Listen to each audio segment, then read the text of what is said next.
selanjutnya telah berangkat ke rumah dinas Duren 3 bersama dengan terdakwa, korban Yosua serta Ricky Rizal dalam satu mobil Lexus B1 Mah yang disopiri oleh Ricky Rizal. Menimbang bahwa sesampai di rumah dinas Duren 3, saksi Richard Eliezer turun menuju lantai 2, di mana setelah Verdi Sambo tiba, kemudian turun ke lantai 1 dan bertemu atas perintah saksi Verdi Sambo. Saksi Richard Eliezer mengokang senjata Glock 17 miliknya, dan setelah korban Yosua Huta Barat masuk dan mendengar perintah saksi Verdi Sambo, tembak, woi tembak, tembak.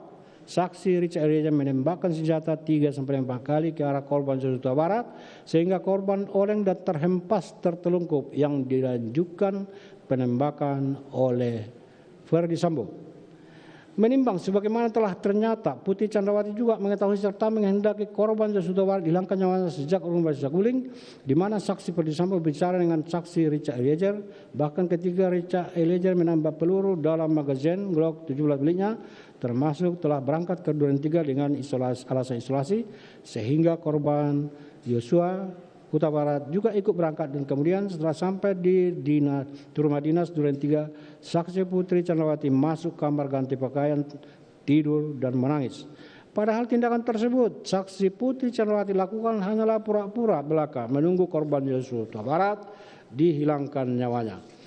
Menimbang bahwa mengenai keterangan Putri Chandrawati yang menyatakan tidak mengetahui apa yang terjadi karena saksi Putri Chandrawati di kamar sangat bertentangan dengan akal sehat, karena sahurnya meskipun di kamar saksi Putri Chandrawati mendengar teriakan suaminya Verdi Sambo yang ditujukan kepada korban Yosua Huta Barat, dan setelah teriakan terdengar suara tembakan, tentulah Putri Chandrawati telah menyadari setidak-tidaknya mengetahui suara tembakan dari senjata saksi Richard Eliezer. Mengingat dari rumah Saguling sudah dikondisikan bahwa Richard Eliezer yang akan melakukan pembunuhan, sehingga dengan seolah-olah Putri Chandrawati tidak mengetahui apa yang terjadi. Padahal suara tembakan dalam rumah sangat keras. Sebaliknya Putri Chandrawati tidak berusaha ingin tahu apa yang terjadi. Setelah adanya suara tembakan justru menunjukkan peran Putri Chandrawati berkaitan dengan dirampasnya nyawa korban Yosua Huta Barat.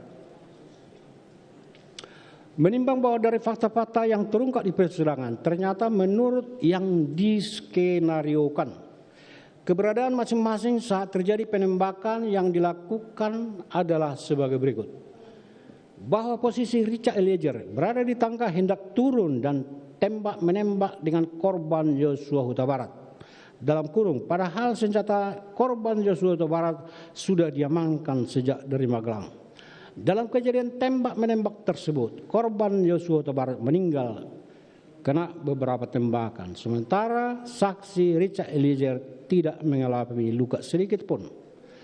Bahwa posisi terdakwa berada di lantai 2 dan mendengar tembakan, terdakwa tiarap, artinya terdakwa tidak melihat kejadian tembak-menembak tersebut. Bahwa saksi Ricky Rizal berada di garasi dan saat mendengar tembakan ketakutan lalu bersembunyi di balik kulkas, dalam kurung, tentu tidak melihat kejadian tembak-menembak. Bahwa saksi Putri berada di kamar menangis dan ketakutan karena mendapat kekerasan seksual dari korban Yosua Huta Barat, dalam kurung, tentu saksi Putri Chandrawati tidak melihat kejadian tembak-menembak. Bahwa posisi saksi Verdi Sambo berada dalam perjalanan dari mobil ke rumah di Duren 3. Karena baru keluar dari mobil setelah pura-pura mendapat telepon dari Putri Chandrawati dan bertanya, ada apa yang terjadi? Seolah-olah telah terjadi tembak-menembak. Tentulah Verdi Sambo juga tidak melihat peristiwa tembak-menembak. Bahwa posisi korban Yosua Huta Barat adalah baru keluar dari kamar saksi Putri Chandrawati karena melakukan kekerasan seksual terhadap Putri Chandrawati, dalam kurung, padahal korban Yosua Huta Barat berada di taman.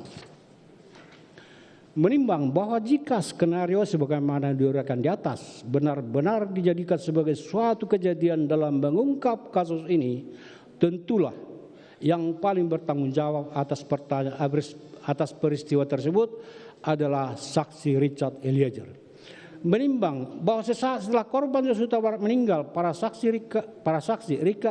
Ricky Rizal, Richard Eliezer, Ferdy Sambo, serta Putri Chandrawati dan terdakwa telah menyampaikan skenario sedemikian rupa yang telah dibuat sebelumnya dengan harapan agar kejadian sebenarnya tidak diketahui dan tidak terungkap, serta adanya pemberian dari saksi Ferdy Sambo dan Putri Chandrawati di lantai 2 Rumah Saguling pada tanggal 10 Juli 2022. Masing-masing satu buah iPhone 14 kepada Richard Eliezer, terdakwa dan saksi Ricky Rizal, serta pemberian uang masing-masing 500 juta kepada terdakwa dan Ricky Rizal, serta 1 miliar kepada Richard Eliezer. Pembagian mana tidak dibagi rata tentu dapat dimaklumi karena Richard Eliezer lah yang melakukan penembakan. Tentu bagiannya lebih banyak dari saksi Ricky Rizal dan terdakwa. Meskipun uang tersebut kemudian tidak jadi diberikan dan akan diberikan setelah perkara selesai atau SP3, justru mempertegas adanya kaitan Ricky Rizal, terdakwa Richard Eliezer, Ferdy Sambo, Putri Chandrawati dengan dirampasnya nyawa korban Joshua Huta Barat. Sehingga jelas tindakan para saksi Ricky Rizal, terdakwa Richard Eliezer, Ferdy Sambo dan Putri Chandrawati merupakan satu kesatuan kehendak bekerja secara bersama-sama satu sama lain menghilangkan nyawa korban Joshua Huta Barat. Menimbang bahwa dari uraian di atas dapat diketahui bahwa terdakwa adalah orang yang turut serta melakukan dalam menghilangkan nyawa korban Joshua Huta Barat, sehingga unsur kelima di sini pun telah terbukti.